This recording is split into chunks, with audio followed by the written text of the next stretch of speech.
Hello friends, 2024 will be monumental. I told you that many times already, so let me give you some facts here. And in this video actually I really just want to focus on the different building blocks, so to say. Then I will do several other videos going deeper into each theme. But 2024, we're not even yet in the dragon's energy, and January will be outrageous. It's unbelievable what is lining up into the end of this month. And let me just quickly go through. So in a couple hours, Jupiter is turning direct. Actually, as I'm recording, it's still evening of the 30th of December here where I'm recording in Canada. But in zero time, universal time, 2:40 in the morning, Jupiter turning direct. This is a big moment, and this is just the beginning. A day after it is Mercury turning direct, and I showed you this already earlier.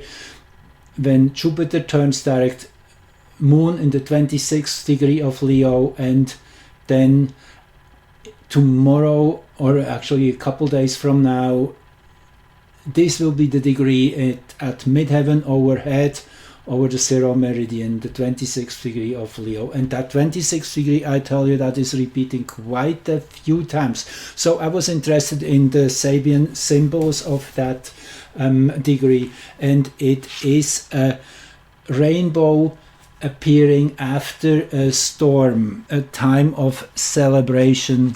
Let me just read it to you once more here. It's really quite an exciting degree. After the heavy storm, a rainbow, yes. Linking above and below the covenant with one's divine nature, promise of immortality.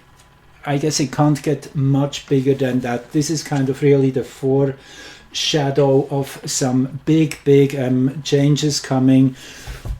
Jacqueline Hobbs, Oracle Girl, called it an avalanche of changes that are just starting to really roll in. We're pressing literally the reset button here and pushing out all the frequencies we do not like. That's as simple as it is. The 26th degree of Leo is in that 5-degree section, and that is actually again a breakdown Rudyard makes in this little booklet. Individual mental, the last 5 degrees of every sign are. So the 26th has that same frequency as the 11th degree of each sign. Every 15 degrees these patterns repeat. First 5 degrees actional, second 5 degrees are emotional cultural, and the third final section of these 15-degree intersections is intellectual mental, individual mental. So this is something which everybody experiences in their own way, this rainbow appearing in the sky. So it is definitely something which, regardless of whatever happens in the collective, it is an individual experience we're heading towards. Now let me just go through. I'll go a little bit fast now because I want to tell you so many things. Also, when Jupiter turns direct, Jupiter is in the 6th degree of Taurus.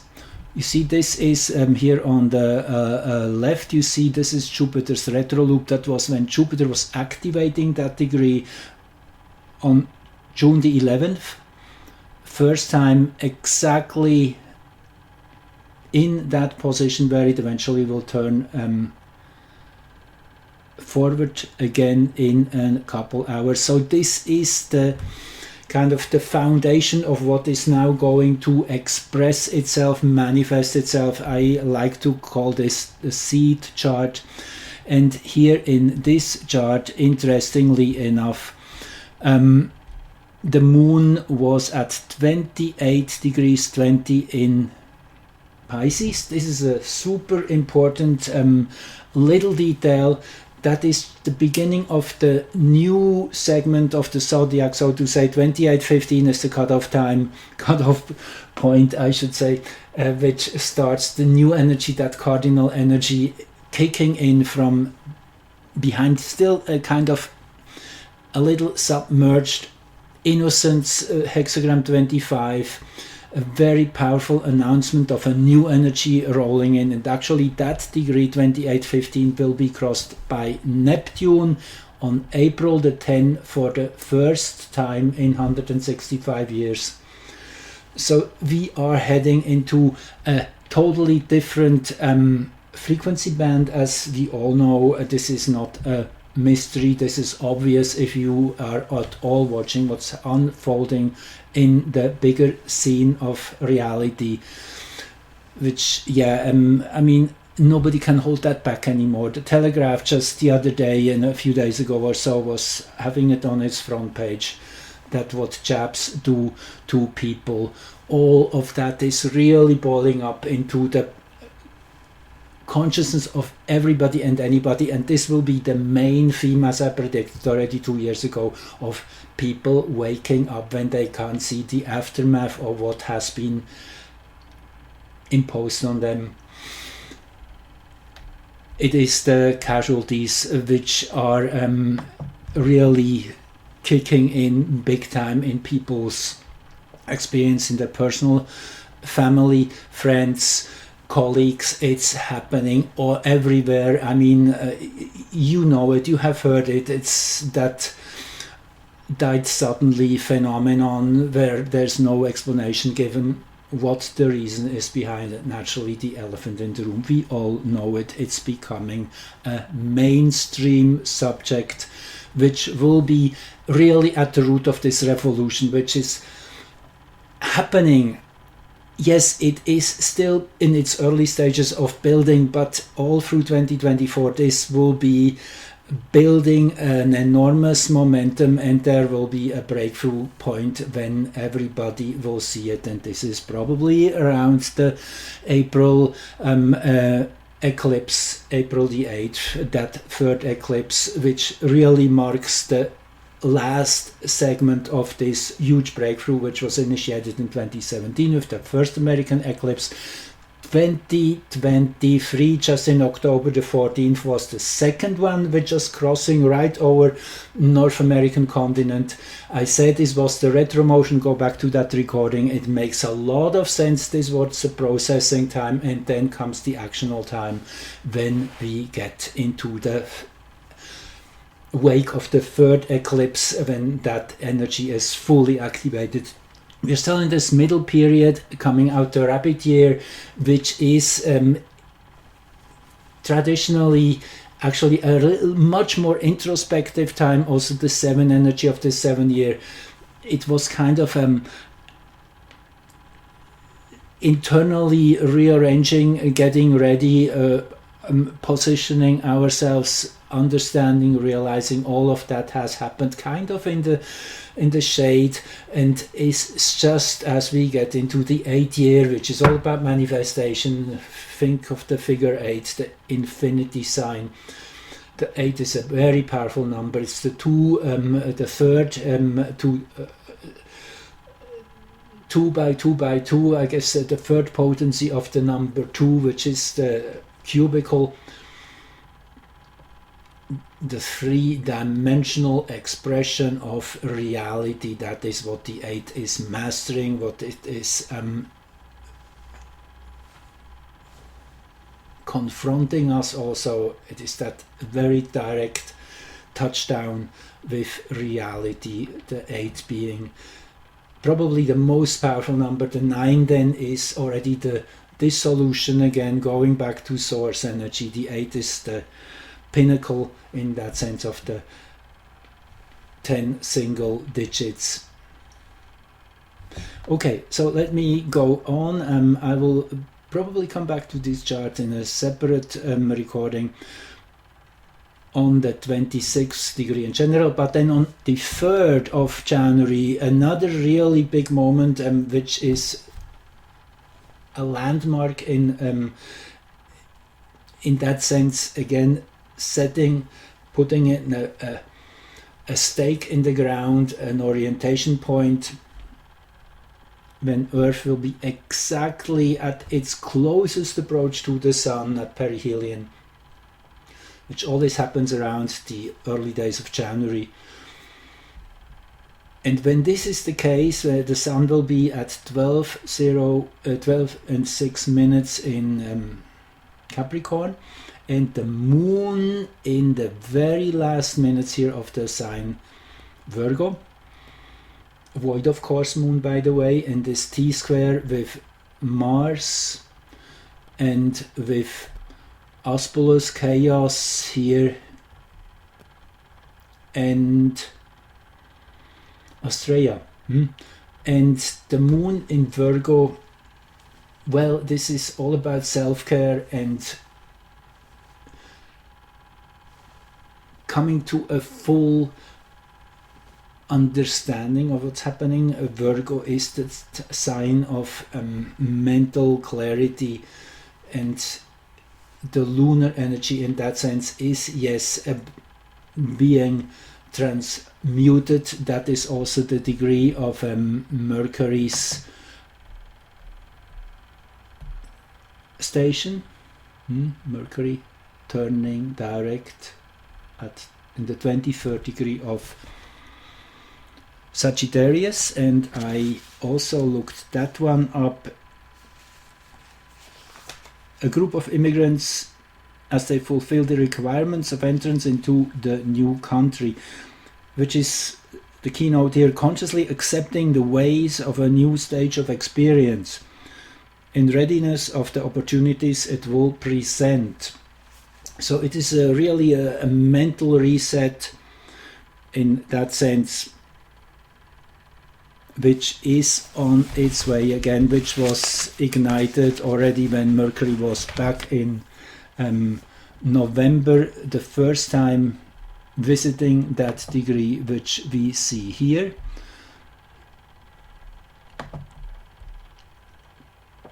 Interesting also here, the 25th degree of Aquarius was then rising on the 0 meridian in Greenwich, which I also looked that one up, and that ties into that whole picture of what the mental energy is transmuting into on this planet Earth, which is a man having overcome his passions, teaches deep wisdom in terms of the experience, the constructive use of which difficult past experiences can be put as example for those who are still striving to overcome their passions. So this is all about making best use of that experience we all collectively went through, and wrapping our minds around it and using it as a teaching tool to really alert many more people. That's what it's all about. This is the building, and no surprises, we are heading into the solar maximum 2024 all through early 2025, the peak of this 11-year cycle of the sun's tumultuous behavior, which, as the Russian scientist Alexander Chizhevsky, in the early 20th century already was observing as he went through history and compared the solar maximum with what happens on planet Earth, and he found there was an extremely good correlation between solar maxima and tumultuous social uprisings, events, changes, revolutions, political unrest, and all of that. And you can really go literally back. It is every year like that. Last time it was around 2010 to 2012, and before that in the early 2000s, 2000 to 2002. Before it was the fall of the wall in Berlin, 89 peaking,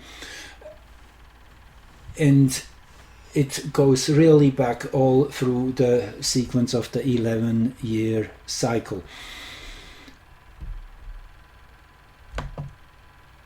So interesting also here, the perihelion chart for Greenwich is exactly similar to the April 8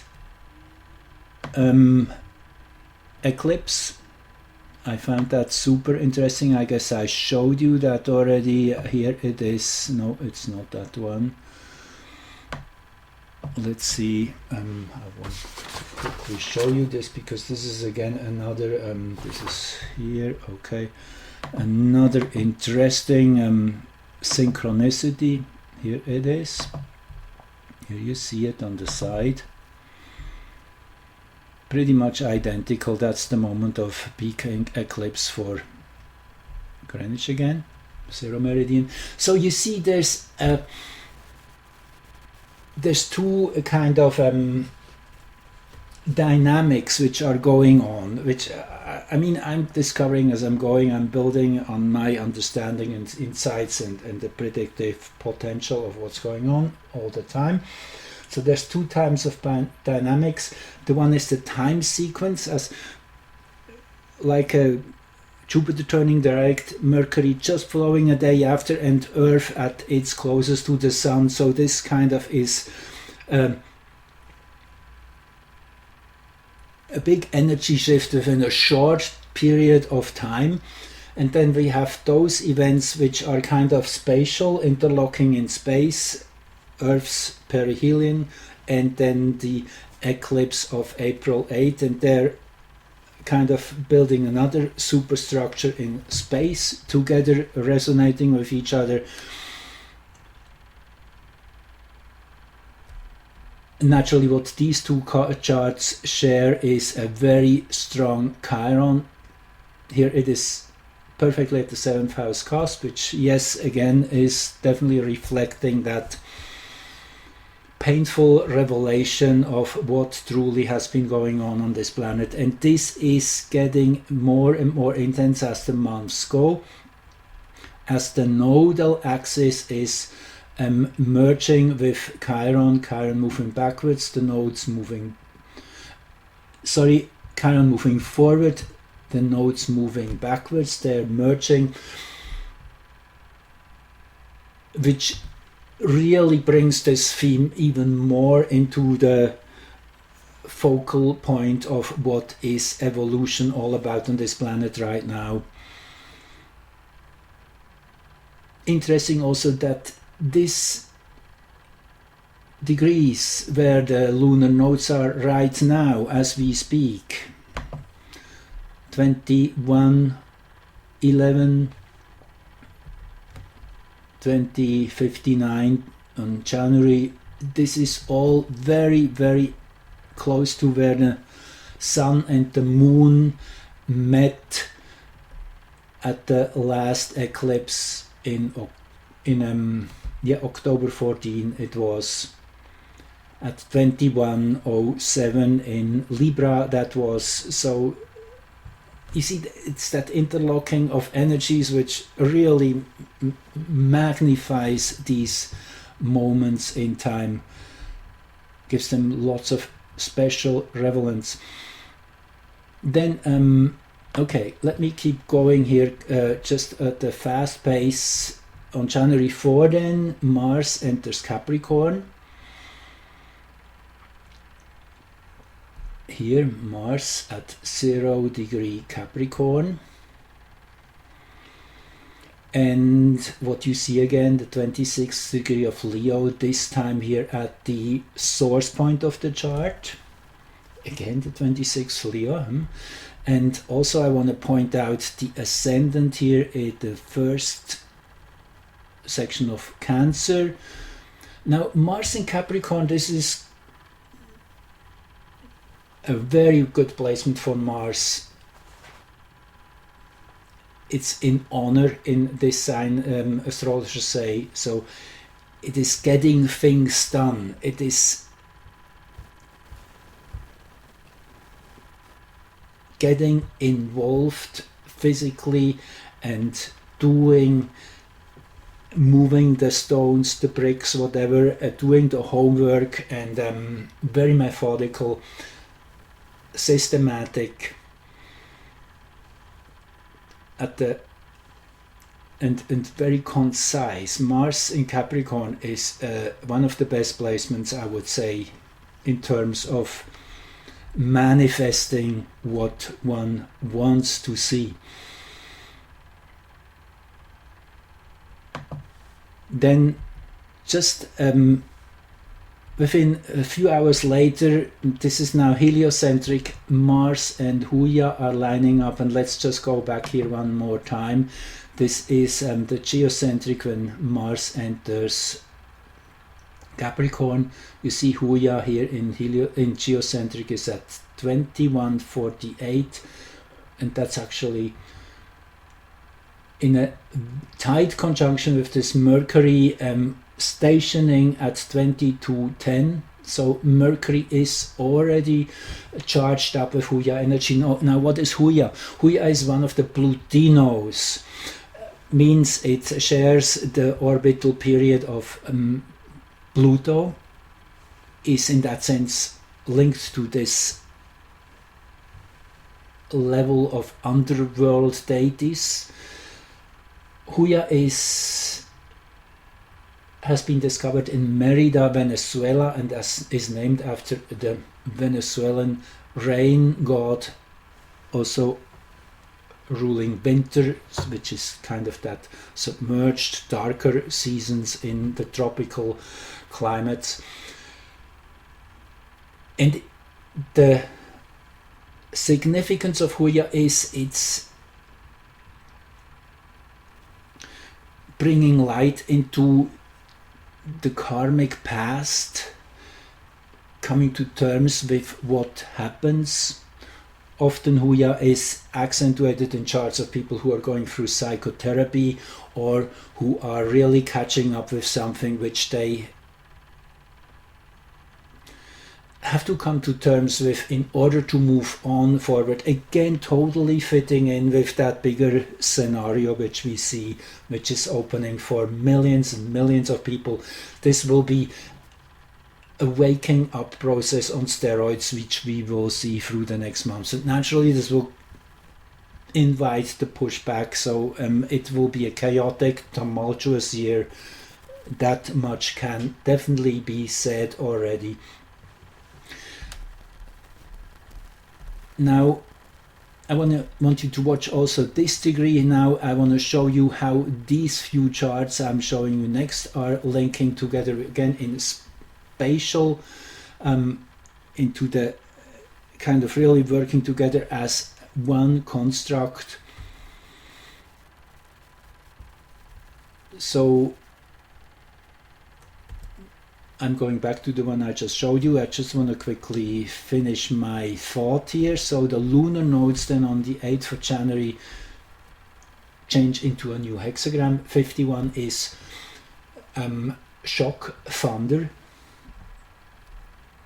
This is the center degrees of Aries between 1507.30 and 2045. Again, the breakdown of these exact degrees where the hexagrams end and start, you can see on my website, thecosmosofin.org, which is underneath in the description of this video. Again, there you also find many links, always relevant to the recording I'm doing here.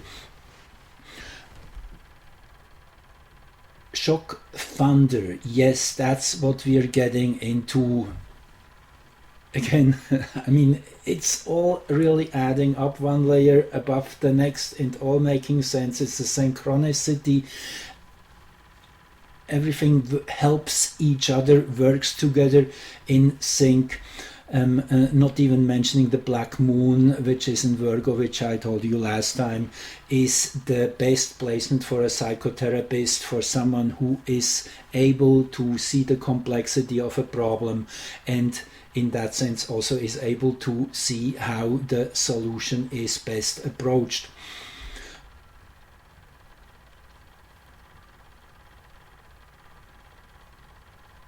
So see the same degrees here. Now we are at the last degree of Gemini here, before, where Mars was entering Capricorn. It was the first degree of Cancer. Okay, with Chaos, Aspolus, and Betelgeuse here, as you probably know, if you listen to my earlier recordings.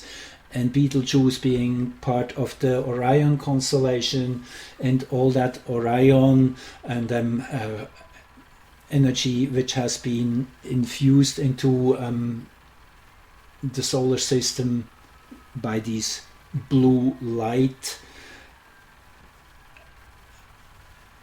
beams which came in November, which definitely many of us were able to feel directly, intimately, that there was an upgrade occurring. The planet Sirius, which is in that same direction, which has been highly pronounced in the aphelion chart last July, meaning all those energies are enlarged. So this is all kind of joining in at this degree. The lunar nodes, yes.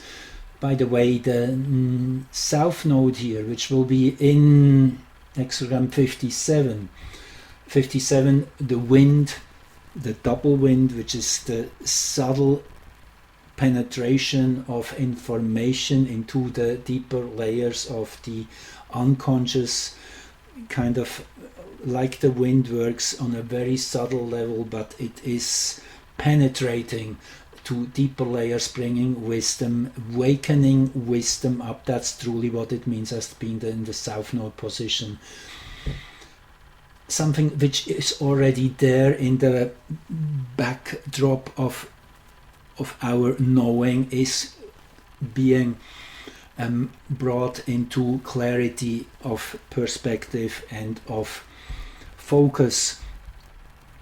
And then the last one in this sequence, which then is a few days later, again on the 13th of January, when the black moon enters this interesting hexagram.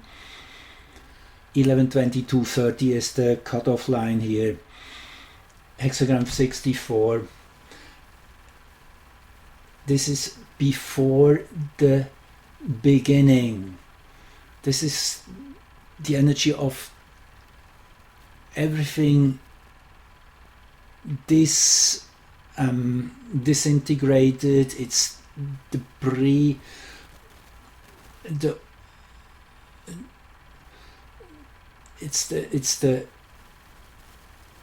the chaos out of which everything then arises and which takes on a new form. So it will be initiating a few months of real disintegration, chaos on many levels.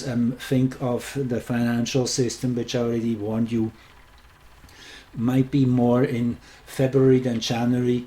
I think we have a little more time there, but definitely don't wait too long if you still have money sitting in the system. Take it out. All the banks eventually will fail, crash, and they will take your money, as has been set a precedent in Greece a few years ago. Yes, that's definitely something to keep in mind. Yes. So when Black Moon enters that hexagram 64, yes, it links up with what we said before, with the lunar nodes changing and with Mars in Capricorn. So this all makes one structure in itself. Let's go back just one step here, the chart I skipped, which was the heliocentric alignment of Mars and Huya. I just wanted to show you here again the amazing synchronicity that at this time heliocentric Mercury rising, heliocentric Hygeia here in a perfect opposition in the ascendant-descendant axis, which is all about the manifestation level in this 3D reality, what we see taking form. The discussion about health, I guess it couldn't be more simple in that sense. It is really the theme, which is the leading edge of what all the changes will come in its wake of all these COVID symposiums in many countries. They have them now, with scientists who had been suppressed before now really starting to speak up and showing the statistics and showing the evidence they have now collected over the past years, all the case studies, all the numbers, all of that is now really cannot be disputed any longer. You definitely are familiar with Andrew Bridgen in the UK Parliament, having brought in these experts on December the 4th. Already there will be a follow-up event on the 16th of January, I guess. So this is all starting to gain momentum. So let's just keep following here my lineup. Here we have then the Sun connecting with Arrokoth, the yearly recharging of the Sun with Arrokoth energy. Arrokoth, again, the one which is giving us the greater picture, the greater panorama, allowing us to see the whole picture. That very unique little Kuiper belt object, here it is 2258 in Capricorn, 2258 the Sun here, so that is that exact alignment of the Sun as seen from Earth. Arrokoth exactly behind here, the Sun in that sense. And again we have the 26th degree, this time of cardinal signs. 26, again the individual mental segment of personal experience. Interesting that this is this degree here, that 2559 is pretty exactly at the midpoint of Sun and Pluto, which as of the 13th of January, really this will be the next few days following when that conjunction is building up. Interesting also the last degree of Virgo here, again accentuated, of coming to a full, complete understanding of what has been going on, the one we saw here in the perihelion chart with the moon positioned.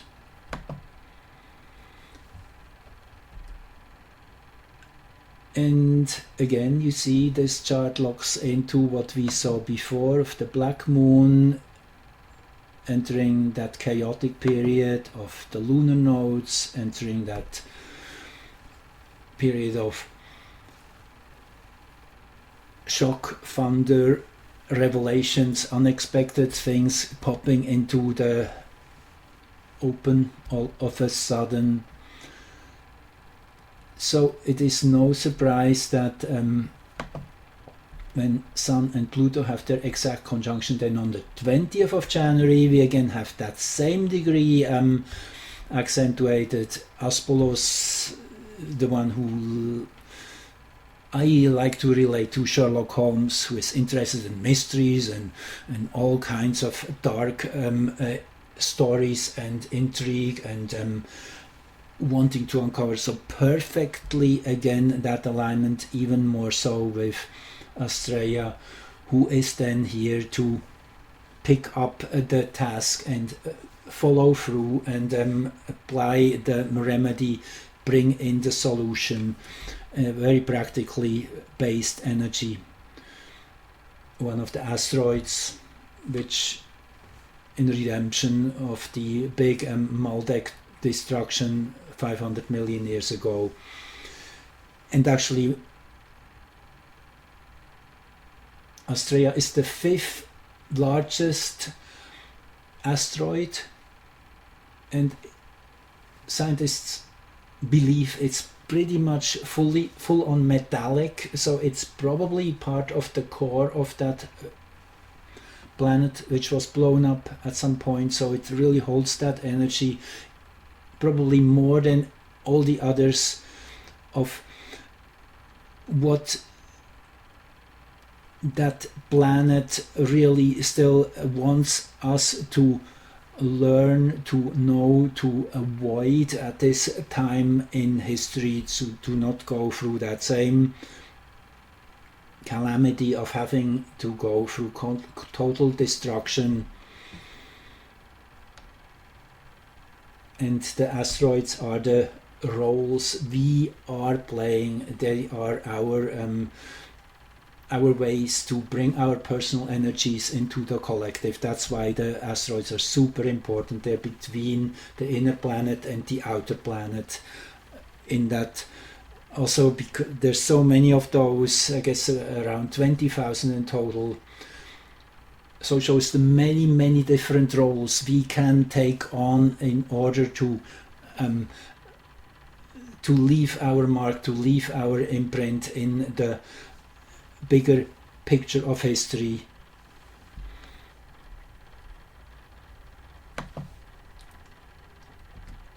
Then, okay, this is really now getting even more intense when Pluto enters Aquarius for the second time on the 21st of January, with the Sun in the first degree of Aquarius. So pretty much simultaneously the Sun will enter Aquarius about 12 hours prior, and this is super interesting as also heliocentrically, because of Sun, Earth and Pluto being in exactly one line at the beginning of the new sign. On the 22nd then, from the heliocentric perspective, Pluto will also enter Aquarius, so this is a really big energy shift we will experience around that time, with the exact 90-degree angle to the ascendant-descendant axis here in Greenwich.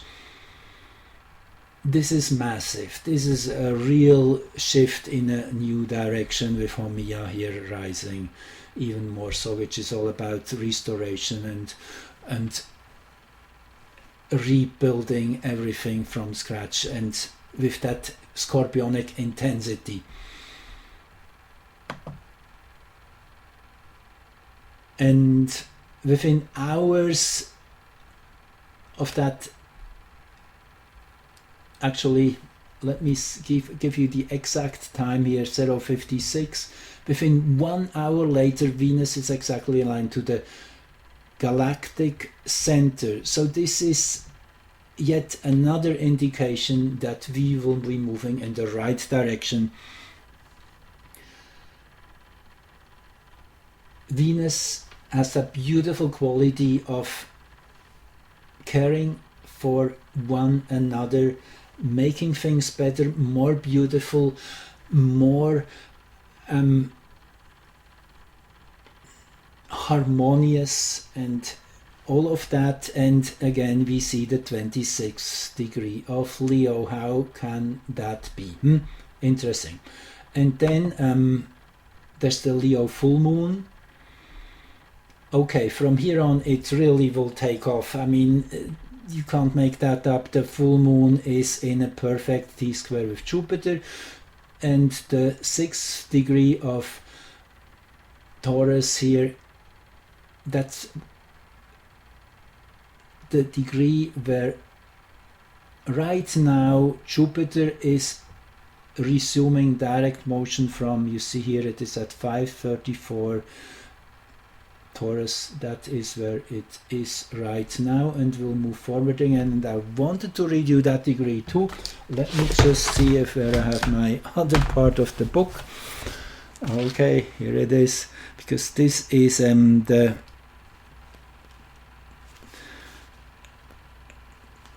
kind of the message this Jupiter motion is reaching out from a cantilever bridge across a deep gorge. the conquest of separativeness through group cooperation. How about that? All the differences, all the black, white, left, right, white, black, whatever you call it, all these artificial playing people out against each other has to be overcome, and that is a very, very good sign that this is on its best way to get overcome on many levels. Eventually war will disappear on this planet. We don't need that energy anymore. This is where we're going, and Jupiter in Taurus as such, I should really say that again, is super well placed. And if we look at the hexagram where Jupiter is stationing in, this is 27, nourishment, which is all about helping, supporting the collective, each other, families, tribes, coming together as one. This is the central focus of whatever will be coming in this next year. The big one definitely will be when Jupiter will be teaming up with Uranus very soon coming, and this will be the big theme of the year, as I say, which is always Jupiter Uranus conjunctions happen roughly every 13 years, and you can go back again through the ephemeris, through history, and see every time this happens, these are outstanding years of opening a whole new direction, reaching out to a much greater understanding. And this excitement, for example, the moon landings were when Jupiter Uranus had a conjunction in 1968, just to give you an example. This is the kind of energy of venturing out in a totally new direction, in a totally new era, thinking also of the great technologies which are coming out of left, right and center. I mean, you will have seen it. It's really unavoidable. All that censoring is not working anymore on that level too. And well, the second last chart I have here is then on the 27th, 2 days after that full moon. Actually, let me go back here once more. The 20 degrees Aquarius, that is where the Sun and Moon will be on the 10th of February, when the Dragon year starts fully kicking in on February the 9th here, if we go for Greenwich. But here in between, on the 27th, Uranus turns direct, and you can't make that stuff up, with a Pluto at the ascendant. This is really yes, it's all about change, about opening new spaces, new dimensions. It will be a great year, a wonderful ride, but very chaotic at times, very challenging, but extremely expansive and expanding on all levels. Thank you so much for joining and listening, and please also, if you would like, give me some support, look under here in the description. That would be wonderful. And for all those who are already doing that, thank you so much. I wish you all a magnificent, wonderful, exciting new year 2024. All the best to yours and your families and your friends and everyone else on this planet. Thank you.